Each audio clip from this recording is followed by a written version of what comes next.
Hello, creative people. This is your podcast host, Pyric, and I'm very pleased to present to you today Creativity is an Idea podcast. And I have a special guest here, and her name is Alexis Morgan. He's an artist, a painter, a visual artist. She's able to take what is up here onto a canvas and express it emotions, feelings, anything. She expresses it down to a canvas for you to see reality. Her name is Morgan Lexus or Alexis Morgan. Alexis Grace Morgan. Alexis Grace Morgan. Alexis Grace by itself has power in the name. So, And I will have a lot to say about her, but I'm not going to spill the beans. I'll make her talk about it herself, you know. And first of all, I want to know more about you. And this is sort of a conversation, a friend to friend.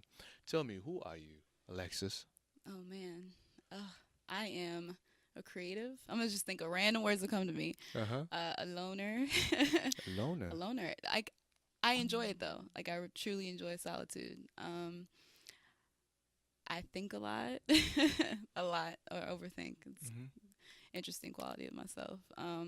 But I just know that I'm here to serve a purpose greater than myself. And I've known that for quite some time throughout my life since I was a little girl, before I really understood purpose. So I'm just trying to walk that out, to be honest. Work that out, to be honest. And honesty is everything. Being yourself is really everything.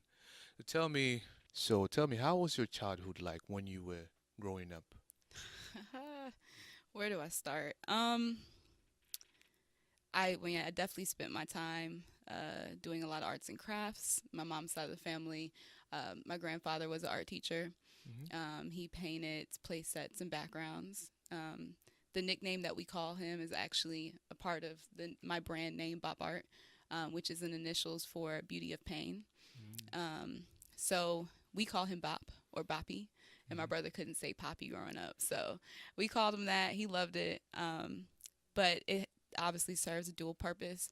The name Beauty of Pain was the name of a very first poem I ever wrote back in 2011. Mm. So when I thought of my purpose in beginning to create, it just made sense. Like the beauty of pain is exactly why I started painting. So definitely was involved in arts and crafts. I'd never painted as a child. I just used to draw a lot, or I don't know, whatever arts and crafts they gave me at the time. But definitely came from a family of artists and creatives. That is excellent. So that in some way or form molded you to become who you are now. Hmm. And what are some of the events or something that you would never forget? And I think we talked about that, and you said you had a Hmm. lot or Oh something. God, yes. Tell me what an event which you think you will never forget.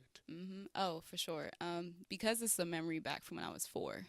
4 years old. Four. She still remembers. I do. My memory. I tell my dad all the time. It started at three. Like I have just random things that I remember from about. It had to be from three. Um, when I was four, my grandmother on my father's side passed away, and Oh. she had died from cancer. And I, of course, was too young to really say I got to know her very well. Hmm. But I was the firstborn on her side that was like a daughter of any sort, of course, her granddaughter. But she had three boys. And then you had my brother who was born first. So Hmm. had a grandson still. So I was her first girl. Uh-huh. And me and my dad were talking last week, and he's like, families carry different legacies that as parents we maybe don't get to fully walk out in our lifetime, and Hmm. you see that develop in your children. And he is like, you got hers and you got your grandfather's, like mixed together, the art side from my grandfather, but her and all the kinds of things that she wanted to accomplish. So for me, I'll never forget the day of her funeral. And although I can't remember the whole ceremony or burial process, I do remember what I was wearing, and I had on a velvet black dress, and I had red roses that were on the outfit, and Hmm. I remember placing the rose on her casket, and that's vivid. Like I can remember that as like a photogenic memory today.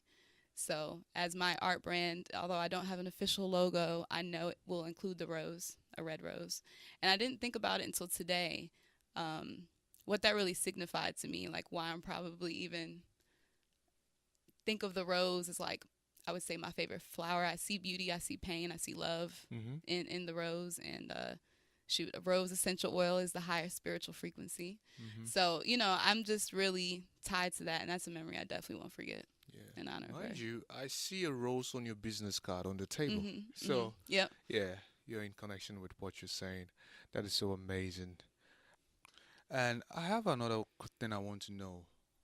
We all have experience that really lights our behind up that, okay, this is, I'm done. And there are multiple experiences which sums up and like, okay, this is it. I'm going in, I'm going to do this regardless of what happens. Mm-hmm. So tell me, what were some of, honestly, I keep looking at your artwork. I don't know why, but I keep looking at it. Let me focus. So tell me, what were some of, or what are some of the powerful experience you've had that you think is helping you move along with what you're doing? The turning point, another word. Um, I don't know if there's quite a turning point. Just because for me, like, all this happened so quickly, and I didn't expect or plan for any of this to happen.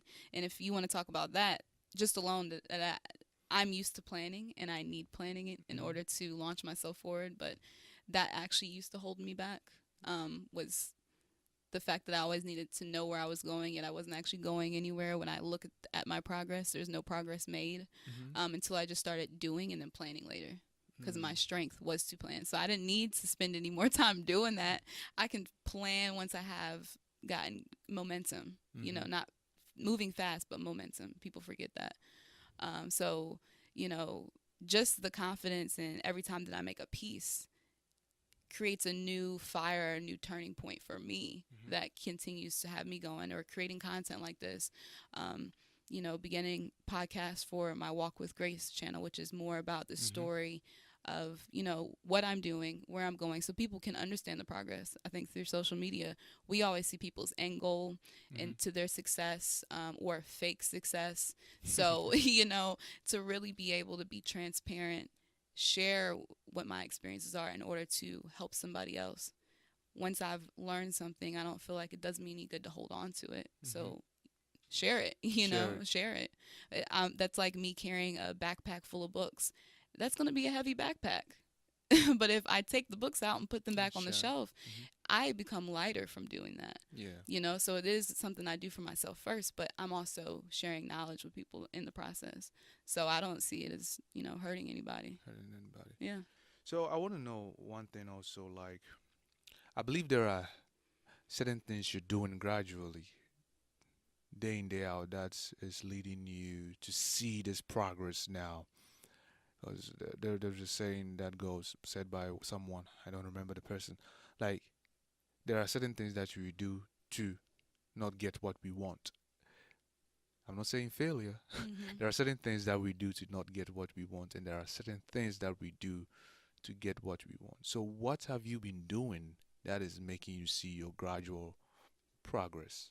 Man, in my mind, You're not perfect. Yeah, I was I'm gonna say, in not my saying mind, perfection. it doesn't feel like progress, but that's how it goes. Like when you're building momentum, you're doing small, tangible actions that lead to a bigger outcome. And, that's what I've had to learn through the things I've been doing. So some of those things, I am in school right now. I work a full-time job. I am trying to fit art in there anywhere that I can.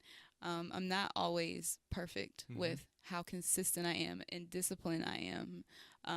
That has been the struggle, but that's been something that I've been trying to groom myself to be better at. Sometimes it's not about doing and being that in just one area. Like, yes, I need to be consistent and disciplined in my art, but it still starts in other areas of my life that I also have to be disciplined and consistent. Like, all throughout your life, you have to do balance. that. Exactly. So whether it's with money or, the time that I'm spending, painting, whatever it is, it requires it throughout your whole life in every area of your life. And a lot of times people aren't willing to sacrifice all areas of their life to create the things that they need to work on. So, you can't do it in one area and then not do it in another and expect that you're going to manifest the life that you see, that you want to create. So that has been something I've really been trying to work on day in and day out, Day out. day in and day out, because it doesn't come overnight. People have to be patient. Yeah, you are so right. Even when you look at all those celebrities now, they have like a really crazy story how they came up. Hmm. And you not see it now because they are enjoying what we know as the success, quote unquote. So that is really interesting way of life you have right there. And so one important question, and that question is, what is your source of creativity? Where do you get your inspiration from?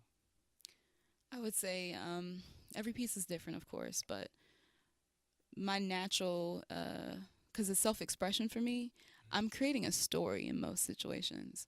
And I like to add different elements of symbols or things that have meaning to represent a feeling or an emotion, or to kind of, I won't say I collage them together. I wish I had a piece that with me today that explained that a little bit more. But it's usually derived from a feeling first, an intuitive or creative thought following that. Uh-huh. And I'm not there yet, but I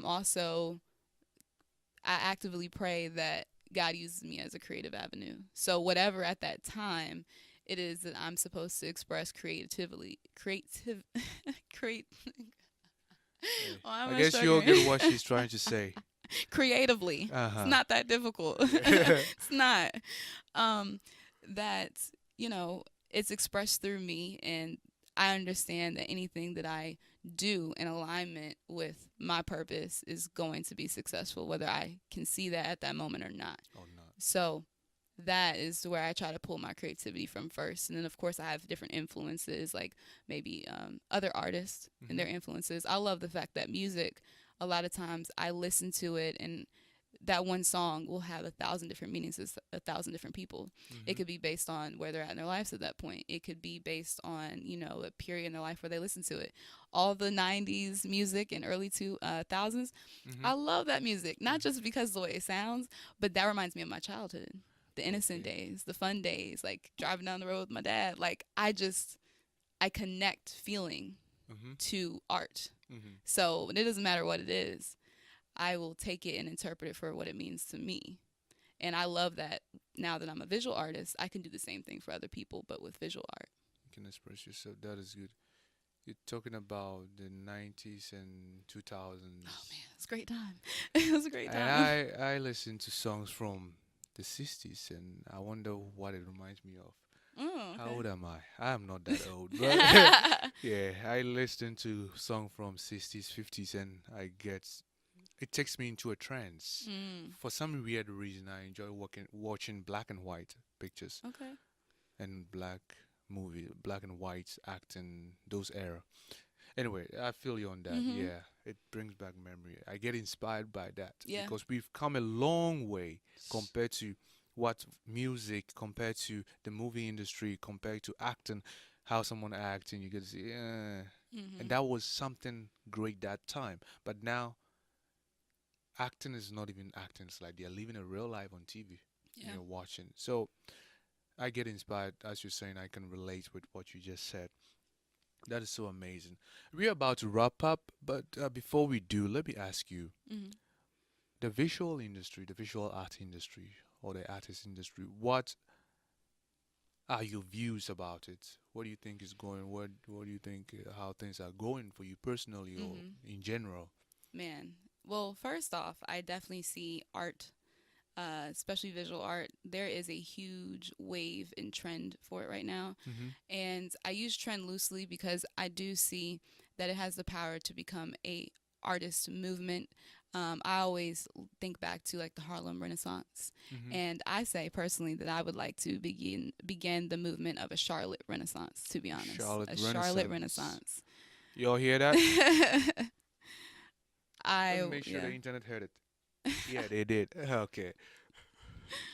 Uh-huh. Charlotte Renaissance. Like, I would like to be the leader of that movement, but of course, it include everybody Mm-hmm. here in Charlotte. And Charlotte's growing, so I don't see it being a problem to get that going. But no, I see it as a powerful movement that can allow for a lot of communication and helping us actually solve some problems in society, both in our interactions with people. Like, I see it being a solution to a problem because art is unity. You create instant family, or people can understand you again, no matter the cultural differences or where you come from. Everybody can take something from it differently and interpret it for what it means to them. And again, it is a form of language, if you ask me. Hold on. Art is a form of language. It is language. It is, definitely. Yeah. It's a form of language. Yeah, we communicate. Mm-hmm. So that's what I love about it. That's what I've noticed in my industry. But I also understand, too, that it can also be the other side of the trend, which is just I'm doing it because just like anything else, I make music just because it's cool, or because I want to be an artist for the look of the persona that I can build myself to be. And those artists that are doing it for those reasons, you have to be mindful of, because if the market becomes oversaturated with people who are not doing it for the right reasons, you would think right now, like, the whole movement that I would like to support would be, the women's movement, feminists, like, and don't get me wrong, I appreciate it and I find so much value in it, and I'm so proud that women are coming such a such a long way. But I'm just attached to the movement of Black men. Like, I grew up, and I admire my father. He is the person I look up to, and I've watched his struggles day in and day out. And I also feel like, as women, if we do want to progress, we have to include them. It's not to take away from anybody's personal power, but we have to include them. There's no progression if it's like one against the other, or one that's leading the other, or dominating the other. You want equality, right? Well, we need to work together and support one another, and kind of break some of the stereotypes around, being a Black woman or being a Black man, and actually create that unity that it is that we say that we want. But you have to include the Black men in it, because they're going through a lot more mental and emotional abuse than we would like to identify on the surface. I'm not saying certain stereotypes aren't true on either end, but they're not always true. That's a remnant of people. And if we believe the stigma ourselves, then how can we progress as a people to those who don't know at all who Black people really are? Me and my dad were talking about how when he was younger and he was in school, him wanting to be an educated Black man or Black boy at that point was him trying to be white. How come that's not me trying to be Black, or just trying to be a boy? Because he always says, I was a man before I was a color. I was a human before I was a color. So let's go back and not only find it as a people, but especially right now, I personally want to focus on the love, support, and appreciation of Black men, identifying the struggles that they're going through. And then somebody who struggled with mental health, the Black community as a whole is struggling with mental health issues that we're not addressing, because we're less likely to address it. And of course, you're not going to go, let's say you want to go talk to a counselor. You feel like it would just be nice to talk to somebody outside of your family and your friends. You're not going to want to go when the person you're talking to can't culturally identify with your struggles and your problems. Yeah. Like, who do you feel comfortable to talk to? You don't. So a lot of the times, you grow up in your churches and you're trying to go that route. But then some people, as they get older, get scarred by the experience of church. And I'm not saying that there was anything that was there that harmed them, but just by people not, faith without works is dead, basically. You see people going to church and they have this faith and they're putting on this armor of faith, but they're not doing anything to stand by what they say and who they say that they are. They're doing it because they're going to church for this makes me feel like I'm doing something that I should be doing. The perception of like, I'm spiritual or I'm holy or whatever.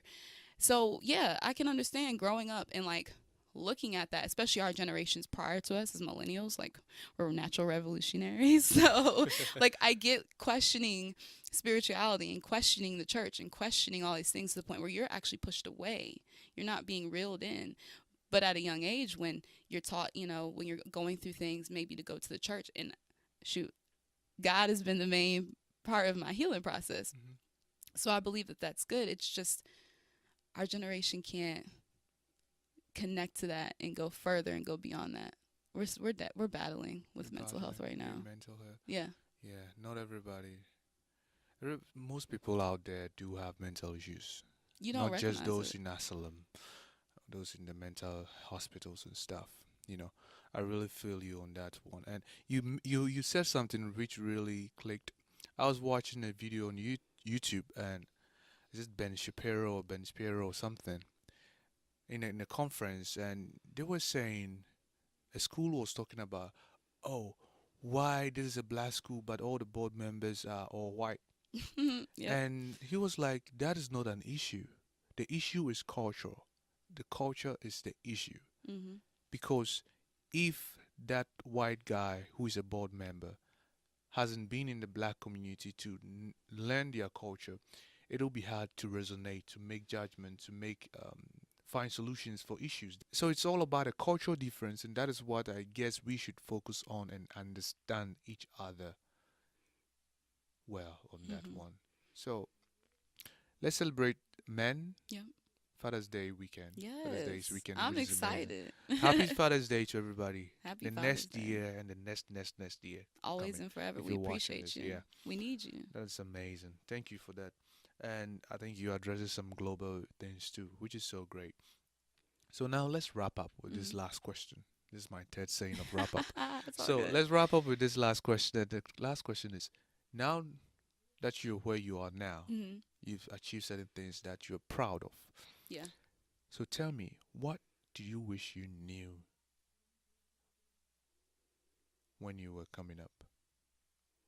When I first started, Yes, when I you mean, first it's started. only been a year. I have so much to do, but Mm-hmm. in my year, man, I would say within the first 3 to 6 months, I learned very quickly that commissions are not a way of life. That's a chore, and that's natural for like when you're first starting and you are trying to make money from art. It's natural to do commissions, and I'm not against commissions, but I now am willing to be like, no, I am not doing them right now. I'll get back to that, but I'm not doing them right now because it got me in a routine where I won't say I was losing my creativity, but I was just creating what other people wanted at that point. Mm-hmm. I started it because I needed it.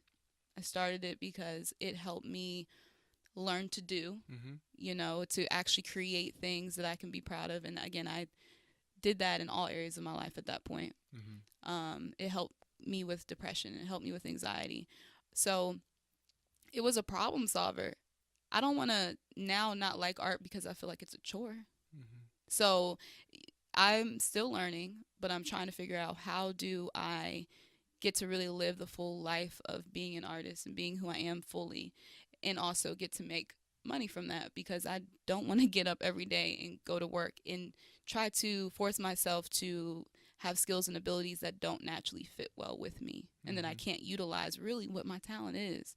Like, as long as I'm utilizing it in some way, I'm good. But I work at a bank. I'm not utilizing creativity. I'm working with numbers. I'm giving cash to people and listening to customer service issues. I'm not doing what I should be. Yeah. I want to get up every day and work as my purpose and in my purpose. What you want to do. Yeah, that's what life's about. That's why I'm here. That's why we're all here. Yeah, to create what we desire to create. Or else you see an atrophy in your talents. What you don't use, you lose, which is so true. That is an amazing thing, which anybody out there listening now or watching, you know what he's saying. You've been through it before. And any artist who is on a big level now really knows what he's saying is true. She's saying is true. So if you're listening, I believe there is something that you can learn from what Alexis Morgan said that will help shorten your lifetime or your time frame concerning the artist industry or what you're doing now or what you want to do. So it was a pleasure talking to Alexis Thank you. Morgan. And I'll be sharing this. I'll be showing off her artwork. So hold on. Tell me, how can they reach you anywhere? You can reach me first, mainly where I post my regular things on Instagram at Beauty of Pain @Art. Website is thebeautyofpain.com. And yeah, just follow me, keep up with the new work, the new art shows. I post more frequently to Instagram than anything else. But you can shop some of my work. I've also been doing hats recently that say Black men need love too. And I'm currently working some stuff with my brother to make more products for Black men. So definitely stay tuned with that. Stay tuned. All right. Beauty of Pain. Beauty of Pain. Bbop Art. Would you want to repeat your handle again? I'll put it in the description so that people will see it, and that is excellent. Let me grab your artwork and show them something. That back one is my favorite. Yeah. Oh, it's all good. Oh man.